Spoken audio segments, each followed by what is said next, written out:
Selamat pagi, balik dengan gua Om Ardi Gendut ya. Udah kumisan jenggotan putih lagi ya. Belum ini juga ya.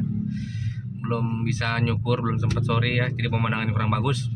Teman-teman ada yang nanya nih mengenai semua yang berkata kredit subsidi ya teman-teman ya.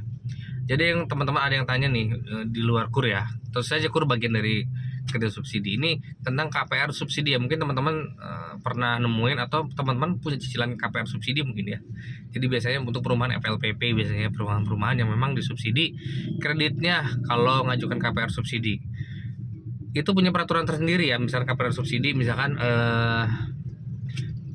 maksimal gaji 5 juta kalau nggak salah ya kan, seperti itu. Dan memang untuk orang yang mengajukan KPR subsidi tidak boleh memiliki kredit mobil, sama seperti KUR sekarang ya. KUR sekarang juga tidak boleh sedang memiliki kredit mobil ya, leasing mobil seperti itu.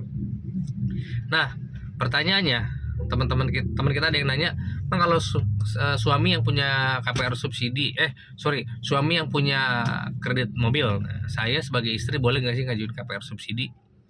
Padahal saya punya penghasilan sendiri, suami juga punya penghasilan sendiri, mungkin ini pegawai ya. Setelah pengalaman saya kalau mengenai hal itu, biasanya tetap kalau udah nikah itu tetap dihitung satu kesatuan ya. Walaupun misalkan nggak kayak KUR ya, kalau KUR itu kan syaratnya ke perorangannya ya. Ke misalkan suaminya punya mobil nih, ya udah ngajuin sama istri. Secara persyaratan masih memungkinkan seperti itu kalau KUR ya. Tapi kalau KPR tuh ngitung menikah itu dua-duanya gitu, jadi ngelihat slik itu dua-duanya. Kalau suaminya punya kredit mobil, istrinya mengajukan KPR subsidi, itu suaminya akan dilihat juga gitulah, karena secara pendapatan ini kan kredit konsumtif ya masuknya ya. Jadi dihitung ini suami istri tetap dihitung ya. Jadi kalaupun istri ngajuin KPR subsidi, suaminya punya mobil, nanti kemungkinan besar nggak bisa proses KPR subsidinya. Ada juga yang misalkan di teman kita itu kan bilang gimana kalau pakai akte pisah harta aja. Jadi akte pisah harta sebenarnya banyak ya di melalui notaris ya tentu saja. Biasanya orang-orang yang memisahkan harta suami dan istri ini bukannya jelek ya, artinya memang ada kesepakatan sebelumnya. Misalnya gini ya, istrinya anak konglomerat nih misalkan ya, suaminya orang biasa misalkan ya, mereka nikah kan. Untuk menghindari hal yang tidak diinginkan, kalaupun ada sesuatu hal yang jelek dalam pernikahan mereka, si suami tidak bisa, dari orang biasa tidak bisa menjadikan harta istrinya yang anak konglomerat, misalkan harta gono gini seperti itu ya. Maka dibuatlah akte pisah harta gitu, jadi biar jelas. Kalaupun poin prestasi terhadap pernikahan mereka, si suami tidak berani menggugat harta istrinya gitu, karena memang harta istrinya berasal dari keluarga istrinya gitu loh. Jadi nggak bisa macam-macam. Nah itu seperti itu diberlakukan. Ada juga yang karena suaminya punya mobil, misalkan leasing mobil, istrinya nggak punya clear, dia mau ngajuin KPR subsidi, dibuatlah akta pisah harta ya. Nah mengenai ini biar apa? Biar seakan-akan kita punya gaji sendiri-sendiri kok, suami punya gaji sendiri, istri punya gaji sendiri seperti itu. Nah kalau mengenai ini bisa nggak ngajuin KPR subsidi? Ada bank yang masih bisa, ada bank yang tidak bisa ya, tidak bisa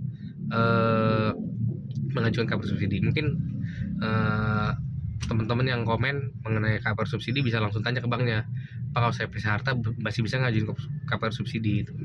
Ada bank yang boleh, ada yang bank yang enggak seperti itu ya. Tapi kayaknya sih karena sudah makin tren ya mengenai akta pisah harta, sepertinya bank juga udah mulai ngerti alurnya akan seperti ini gitu. Masih ada kemungkinan diterima, tapi ya mungkin sebagian besar tidak bisa diproses juga seperti itu, walaupun sudah ada akte pisah harta ya.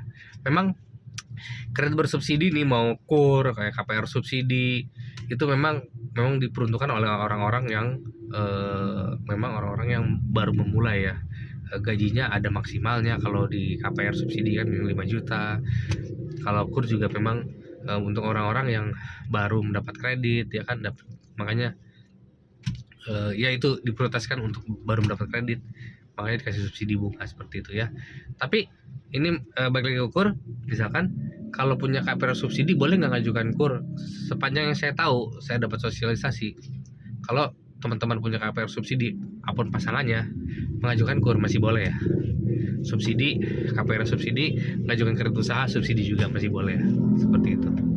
Ya itu aja menanggapi komenan teman-teman yang menanyakan KPR subsidi. Semoga membantu, dan teman-teman juga punya rencana mungkin ada ngajukan KPR subsidi, silahkan kalau memang teman-teman berpenghasilan tetap ya. Biasanya sih pegawai sih KPR subsidi. Ya mungkin suaminya pegawai, teman-teman punya usaha kan, misalkan istrinya pegawai, suaminya punya usaha ya. Istrinya ngajuin KPR subsidi, suaminya ngajuin KUR ya, kredit usaha subsidi itu kan. Jadi semuanya hidup dari subsidi. Enggak ya. Subsidi itu bukan berarti teman-teman nggak bayar apa-apa, enggak. Subsidi itu sebagian bunganya dibebankan ke pemerintah yang bayarin gitu.